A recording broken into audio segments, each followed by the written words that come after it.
Assalamualaikum warahmatullahi wabarakatuh. Halo Sobat RJA, kembali dengan Rahmat kali ini dari PT Transkon Jaya.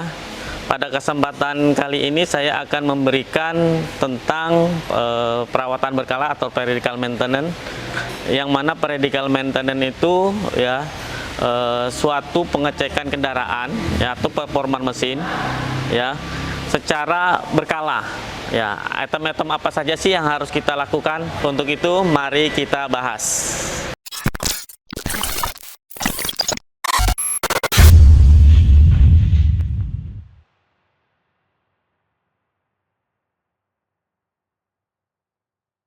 Untuk pekerjaan yang pertama, yaitu kita lakukan pergantian oli mesin, yang mana oli mesin wajib diganti setiap kelipatan 5.000 km.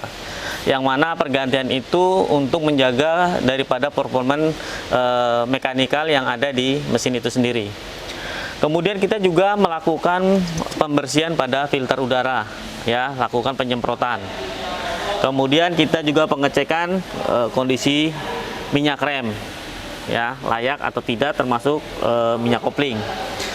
Pengecekan air reservoir, yang mana air reservoir ini juga dijaga secara jumlah dan kuantitinya di antara min dan max.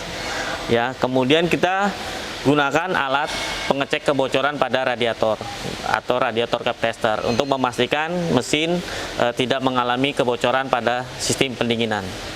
Kemudian kita juga mengecek minyak polserik, apakah masih cukup atau layak. Untuk pengecekan berikutnya kita gunakan alat SST, ya, pengecekan kekencangan daripada fan belt, ya, atau fan belt tester, apakah masih kekencangan masih layak atau tidak. Apabila tidak, lakukan penyetelan. Kemudian kita cek juga kondisi air wiper, ya, pastikan kondisinya terisi penuh karena itu membantu kita dalam perjalanan. Kemudian kita cek kekuatan kekencangan daripada terminal aki. Ya, ini pastikan jika menggunakan aki basah, pastikan air sur yang ada di dalam aki kondisi cukup. Apabila kurang, lakukan penambahan. Langkah berikutnya adalah pengurasan atau pembersihan pada filter dan sedimen. Ya, artinya kita cukup membuka drain daripada sedimen tersebut, ya, mengurasnya dengan cara memompa-mompa, ya, sampai air dan zat sulfur yang terdapat pada solar, ya, keluar, ya, secukupnya saja. Pada saat pengisian oli, kita wajib untuk memeriksa jumlah oli yang terisi, ya, sesuai dengan kebutuhannya, ya, artinya di titik 2, ya, jangan juga terlalu berlebihan, artinya akan mengganggu performa daripada mesin itu sendiri. Artinya tenaga mekanikal yang ada di mesin akan terganggu, ya, terasa berat. Kemudian kita juga pastikan, ya, kekuatan daripada wiper, ya, kanan dan kiri, termasuk kita bersihkan, ya, periksa dan bersihkan karet wiper apakah kondisinya masih baik atau tidak.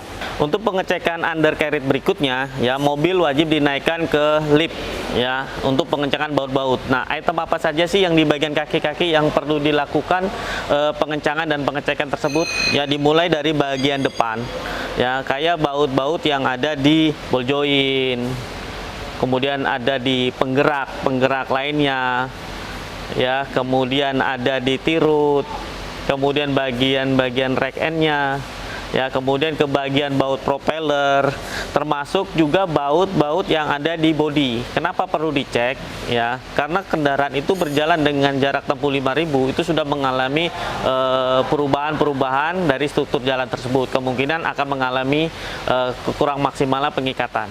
Untuk itu wajib dicek. Setelah undercarriage, kita juga wajib melakukan pengegrisan pada bagian kaki-kaki, termasuk pengirisan pada tirut-tirut jika ada nepelnya, kemudian bagian-bagian yang ada di cross joint propeller shaft juga perlu digerisin, termasuk juga mungkin ada bantalan-bantalan yang perlu dikasih pelumas pengegrisan.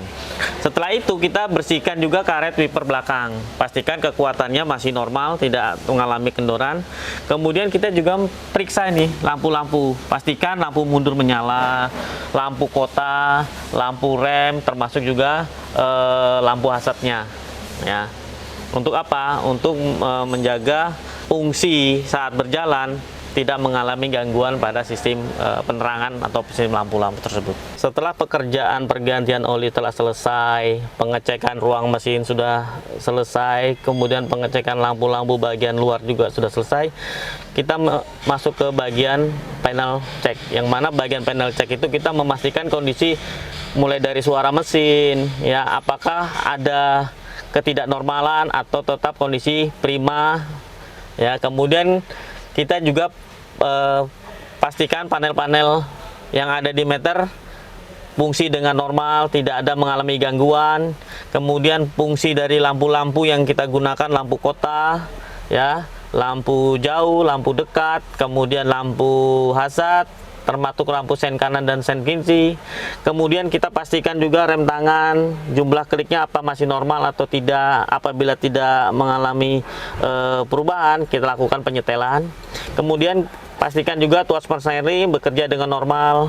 Pastikan pedal-pedal fungsinya dengan normal, artinya tinggi pedal, ya, pedal kopling itu dalam kondisi normal, pedal rem fungsinya dengan normal, sesekali diinjak, ya. Kemudian pastikan suara mesin, ya, sambil digas pelan-pelan ada perubahan atau tidak. Setelah itu pastikan fungsi AC, ya, level 1, level 2 dan level 3 dan seterusnya kalau memang ada sampai 4. Kemudian pastikan suhunya keluar dengan normal, ya, dari sistem air conditioner ini, ya, kondisinya dalam kondisi normal. Kemudian fungsikan juga door lock, apakah mengunci dan membuka dalam kondisi normal.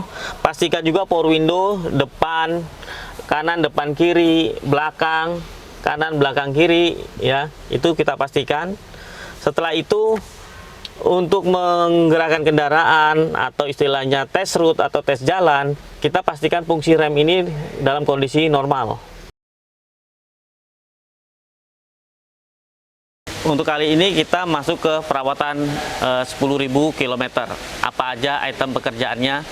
Kurang lebih sama kayak 5.000 km, cuma penambahannya yaitu pergantian yang tadinya oli mesin saja, kita nambah dengan penggantian oli transmisi, oli gardan, ya. Setelah itu dengan jarak 10.000 kemungkinan kondisi minyak rem berkurang, ya. Sebagai mekanik kita wajib menambahnya. Kemudian untuk filter udara juga wajib dibersihkan, disemprot kembali. Pengecekan bel alternator itu menggunakan alat SST bel tester, ya. Pastikan tekanannya tidak mengalami perubahan. Apabila mengalami perubahan, lakukan penyetelan. Kemudian pastikan juga kondisi air pendingin tetap normal, ya. Gunakan radiator curve tester untuk memastikan tidak ada kebocoran pada sistem pendinginan. Kemudian minyak power steering juga masih kondisi normal, ya. Pengecekan pada air wiper, pastikan diisi lagi apabila mengalami kekurangan, termasuk terminal baterai, ya, positif dan negatif, pastikan kekencangannya, termasuk untuk aki yang basah, kondisi air, ya, perlu dikontrol. Jika kurang, lakukan penambahan. Kemudian untuk filter pada jarak tempuh 10.000 km wajib dilakukan pergantian, ya.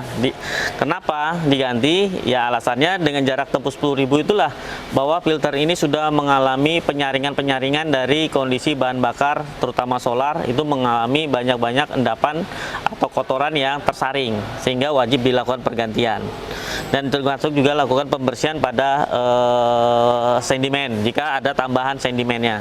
Untuk wiper pastikan kekuatan, dan juga untuk karetnya apabila secara penghapusan tidak maksimal, lakukan pergantian pada karet wiper tersebut. Untuk masuk ke item undercarriage sama seperti 5.000 km, pengecekan baut roda, ya, keempat roda. Kemudian tambahannya pada sistem suspensi, ya, artinya pengencangan baut-baut yang mengikat pada suspensi belakang, termasuk pengecekan baut-baut pengikat daripada gardan atau penggerak belakang. Untuk pengecekan jalan atau test route, ya, di 10.000 km atau 6 bulan, kita harus memastikan, ya, tidak adanya bunyi-bunyi pada bagian roda, termasuk juga bagian suspensi. Ya, tujuannya apa? Agar sobat TRJA memakai dengan aman. Oke sobat TRJA, itu tadi penjelasan tentang perawatan 5.000 dan 10.000. Ya, ada perbedaan penambahan dari 10.000 tersebut, yaitu yang tadi saya jelasin kayak pergantian oli transmisi, termasuk oli gardan, dan juga pergantian filter, pembersihan dan pengecekan yang lain. Nah, untuk sobat TRJA juga bisa melakukan menggunakan alat scan untuk memastikan performa mesin tersebut. Ya, artinya apa? Dengan menggunakan alat scan kita memastikan apakah ada temuan kode problem yang muncul. Nah, walaupun secara meter indikator tidak menimbulkan lampu engine atau tidak menimbulkan low power. Apabila ada catatan seperti itu, ya, bagi sobat TRJA bisa melakukan penghapusan atau clear dari trouble tersebut untuk memastikan performa mesin tetap terjaga. Ya, demikian sobat TRJA, pada kesempatan kali ini saya Rahmat PT Transcon Jaya ucapkan terima kasih banyak. Sampai jumpa di sesi berikutnya.